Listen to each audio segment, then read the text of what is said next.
The walls were listening. The light fixtures were bugged. Even the quiet corners of the rose garden had ears. On a warm evening in August 1945, inside a red brick estate in the English countryside, known as Farm Hall, 10 men were enjoying a glass of wine. To an outsider, they looked like distinguished guests on a vacation, but they were actually high-value prisoners of war and the most dangerous minds of the Third Reich. These were the architects of German science, men like Werner, Heisenberg, and Otto Hahn. They were the geniuses Hitler had counted on to build the ultimate wonder weapon. Now, defeated and detained, they sat in this gilded cage, utterly convinced of one fact. They were still the masters of the universe. They didn't know that British intelligence was recording every whisper, every boast, and every argument. The Allies were desperate to know how close the Nazis had come to building an atomic bomb. But the tapes revealed something shocking. These men weren't terrified of the future. They were arrogant. They believed the Americans were scientifically literate, capable of building cars, but certainly not nuclear weapons. They sat there, laughing and debating physics, completely unaware that miles away, 8B-29 bomber named Enola Gay was about to drop a payload that would prove them tragically, historically wrong. To understand the absolute shock that was about to hit these men, you have to step inside their minds. You have to understand the bubble of superiority they had lived in for 6 years. Throughout the war, the Nazi regime survived on a diet of propaganda and promises. As Allied bombers turned German cities into rubble, Joseph Goebbels, Hitler's propaganda minister, kept the population in line with one seductive lie: the Wunderwaffe, the wonder weapons. The narrative was simple: hold on just a little longer, and German engineering will unleash a technology so advanced it will wipe the Allies off the map in a single afternoon. And this wasn't entirely a fantasy. They had built the V-2 rocket, the world's first long-range ballistic missile, which rained terror on London from the edge of space. They had built the Me-262, the world's first jet fighter. But the ultimate prize, the weapon that would truly end all wars, was the nuclear bomb. And here is the terrifying truth. Germany should have had it first. In 1938, it was Otto Hahn, sitting right there in Farm Hall, who had split the atom in a laboratory in Berlin. German science had a 2-year head start on the rest of the world. While America was still debating whether to enter the war, Germany had already formed the Uranverein, the Uranium Club. They had access to the richest uranium mines in Europe, located in occupied Czechoslovakia. They controlled the world's only commercial production plant for heavy water in Vemork, Norway, a crucial ingredient for their nuclear reactor designs. In 1940 and 1941, Allied intelligence was paralyzed by fear.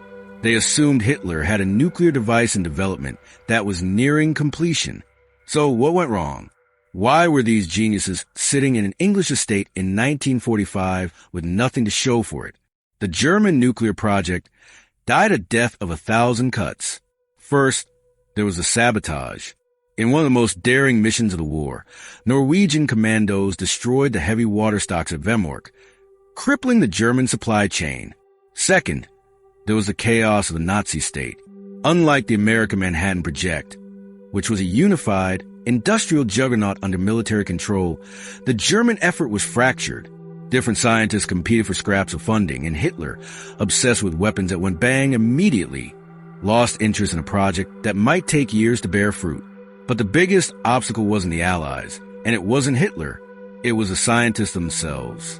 By 1945, Werner Heisenberg and his team had convinced themselves of a scientific falsehood.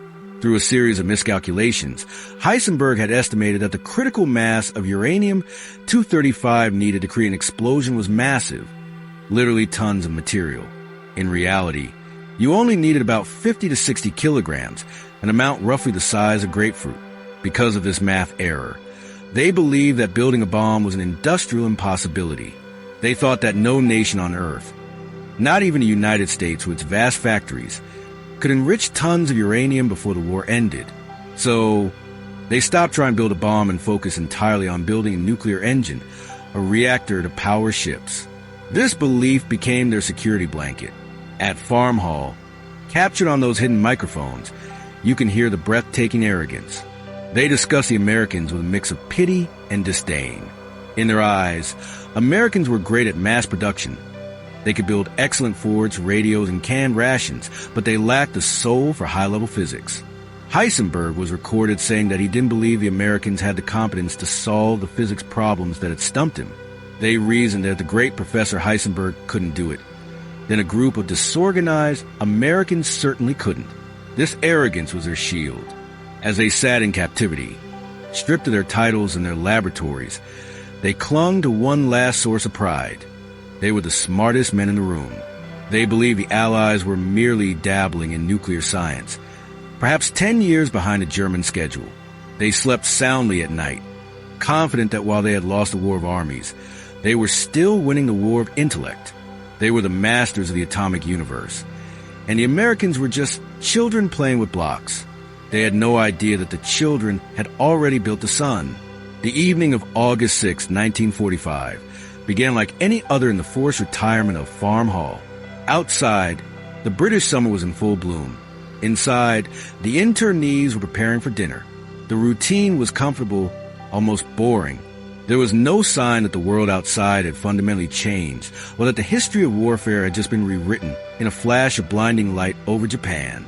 Just before the meal was served, Major T.H. Werner, the British officer in charge of the prisoners, received a top-secret report. The contents were so explosive that Werner knew he couldn't just walk into the dining room and shout it out. He needed to speak to the senior man first. He asked Otto Hahn to step into his office. This was a calculated move. Otto Hahn wasn't just the oldest of the group. He was a man who, back in 1938, had discovered nuclear fission. He was the grandfather of the atomic age. If anyone could understand the gravity of the news, it was him. Werner looked at the aging scientist and delivered the blow.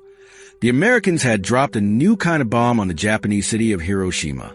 President Truman was calling it an atomic bomb. Hahn's reaction was not one of scientific curiosity. It was total, devastating collapse. He turned pale. He began to tremble. In that moment, the theoretical physics he had loved became a nightmare of flesh and blood. He told Werner, with a voice full of despair, that if the Americans had actually achieved this, then he, Hahn, was nothing more than a second-rater. His life's work had been surpassed. But worse than his professional ego was his moral conscience. Hahn had always feared this possibility. Years earlier, when he first realized that splitting the atom could release massive energy, he had contemplated suicide, terrified that his discovery would one day blow up the world. Now, standing in Werner's office, he felt the blood of Hiroshima on his own hands. But the private tragedy of Otto Hahn was about to become a public debate. Hahn had to go back into the dining room and tell the others. The scene that followed is one of the most incredible moments in the history of science. The 10 German scientists were seated, napkins in laps, waiting for soup. Hahn cleared his throat and broke the news. The room erupted into chaos. "I don't believe it," Werner Heisenberg declared immediately. His voice cut through the noise. "It's a bluff." This was Heisenberg's moment of denial. As the scientific leader of the Nazi project, the golden boy of German physics, he simply refused to accept that he had been beaten. He looked around the table, assuring his panicked colleagues that the Americans were lying. "It's a propaganda trick," he insisted. He argued that the Americans had likely developed a new, powerful conventional explosive, perhaps a chemical bomb, and were simply calling it atomic to terrify the Japanese into surrendering. Why was he so sure? Because of his own arrogance. Heisenberg began rattling off calculations right there at the dinner table. He explained to the group that to build a true atomic bomb, you needed pure uranium-235. Based on his own math, which was fatally flawed, he believed you would need tons of material to reach critical mass. The Americans couldn't possibly produce that much, he scoffed. He reasoned that separating that much rare isotope would require an industrial effort so massive it would consume a country's entire economy. He couldn't conceive that the United States had built entirely new cities like Oak Ridge and Hanford, employing over 100,000 people in total secrecy, just to process the fuel. To Heisenberg, the Americans were disorganized. They were a nation of cowboys and salesmen, not theoretical physicists. The room split into factions. The younger scientists, like Carl Friedrich von Weizsäcker, looked at Heisenberg with doubt. They wondered, what if the Americans found a shortcut we missed? But the older guard clung to Heisenberg's confidence. They desperately wanted to believe it was a bluff. Because if it wasn't a bluff, it meant two unbearable things. First, that they were responsible for not building for Germany. And second, that their status as the world's leading scientist was gone forever. They finished their dinner in a state of agitated suspension, arguing over isotopes and centrifuges, confident that the 9 p.m. news would prove the Americans were lying. They had no idea that the disorganized enemy had just ended the war. The clock on the wall ticked toward 9 p.m. The debate in the dining room died down. The 10 scientists filed into the main lounge, taking their seats around the wireless radio. The air was thick with tension, like a courtroom waiting for a jury to deliver a verdict on a murder case. Heisenberg was still confident, perhaps forcing a smile, assuring his colleagues that the upcoming news bulletin would expose the American claim as a fabrication. But as a familiar chime of BBC News signaled the start of the broadcast, the room went deadly silent. The announcer's voice, crisp and authoritative, filled the lounge. The President of the United States has announced the use of an atomic bomb. It has the power of 20,000 tons of TNT. The words hung in the air. 20,000 tons. The announcer didn't stop there. He went on to describe the science, mentioning the harnessing of the basic power of the universe. He mentioned the location, a place called Hiroshima. He mentioned the element, uranium, with every sentence. The denial that Heisenberg had built up over the last few hours evaporated. The reality hit them like a physical blow to the chest. This was no chemical explosive. This was no propaganda bluff. The specific details regarding the yield and the materials confirmed their worst fears. The silence that followed the broadcast was deafening. It was a sound of 10 egos shattering at once. The transcript from that night, recorded by the hidden British microphones, capture a fascinating and brutal psychological breakdown. The group didn't just mourn the loss of the war. They turned on each other. The veneer of camaraderie cracked. The younger scientists who had followed their leaders blindly for years suddenly looked at men like Heisenberg and Hahn with anger. Horst Korsching, a younger physicist, couldn't contain his bitterness. He looked around the room and delivered a savage critique of the entire German war effort. The Americans have shown that they can really do it, Korsching remarked, his voice dripping with frustration. They are capable of real cooperation on a colossal scale. That would have been impossible in Germany. Each one said that the other was unimportant. It was profound realization. Korsching had pinpointed exactly why the Third Reich had failed. In Germany, science was a battle of egos. Professors fought over grants, hoarded resources, and refused to share data because they wanted the glory for themselves. The Nazi system was built on competition and fear.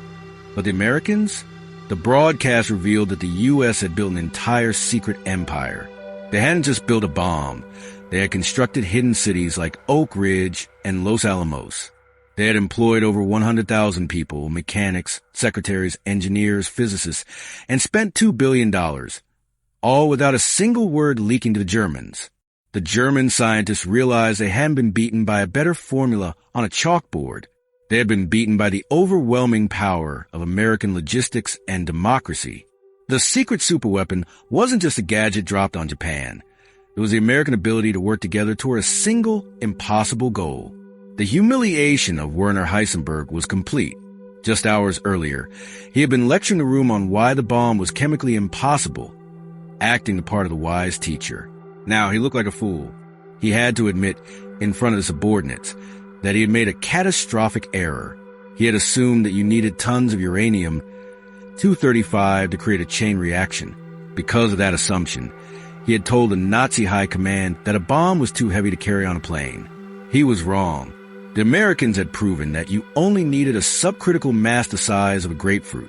Late that night, as the group fractured into smaller arguments and despair, Heisenberg wandered through the house, trying to make sense of it. The man who was supposed to be the smartest physicist in the world had been outsmarted by the people he called amateurs. The king of German science had no clothes.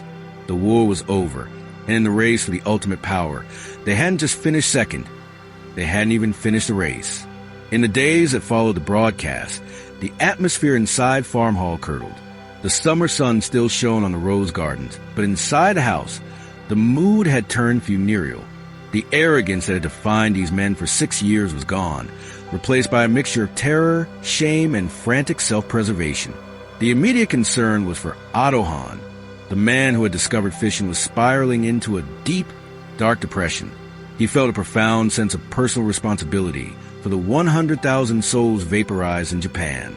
He told his colleagues, with tears in his eyes, that he had created a monster.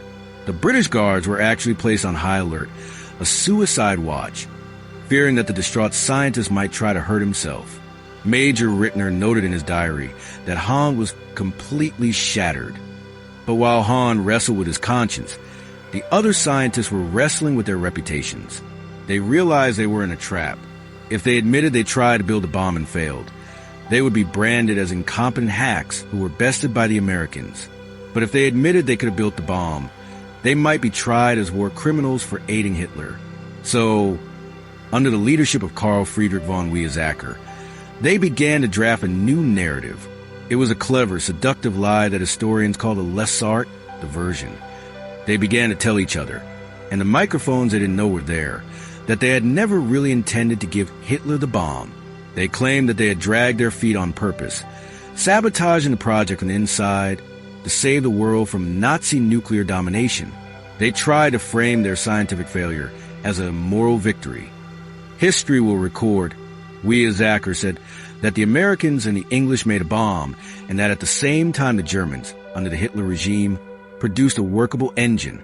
In other words, the peaceful development of the uranium engine was made in Germany under the Hitler regime, whereas the Americans and the English developed this ghastly weapon of war. It was a brilliant piece of spin. For decades after the war, this story held up. The world looked at Heisenberg and his team as conflicted geniuses who chose morality over victory. But the recordings tell the true story. When the transcripts of Farm Hall were finally declassified and released in 1992, the moral sabotage myth fell apart. The tapes reveal men who were desperate to succeed, but simply didn't know how. They didn't fail because they were good men. They failed because they got the math wrong. They failed because they lacked the cyclotrons, the funding, and a unified vision. They hadn't held back the bomb. The bomb had eluded them. The reaction of these German commanders of science reveals the most crucial lesson of World War II. The Axis powers didn't just lose because they ran out of oil or soldiers. They lost because of a fatal flaw in their worldview, underestimation. The German elite looked at the United States and saw a caricature. They saw a land of cowboys, jazz musicians, and car salesmen. They saw a mongrel culture that they believed was incapable of the discipline required for high science. They looked at the chaotic noise of American democracy and mistook it for weakness. They failed to see the sleeping giant. They didn't understand that when that disorganized democracy focused its will, it could mobilize resources on a scale the world had never seen. They couldn't comprehend that the car salesman could build the most sophisticated industrial complex in human history in under 3 years. On that night in August 1945, in a quiet English estate, the German elite didn't just learn about a new weapon. They were witnessing the death of an era. For centuries, Europe had been the center of scientific advancement. Berlin and Göttingen were the capitals of physics.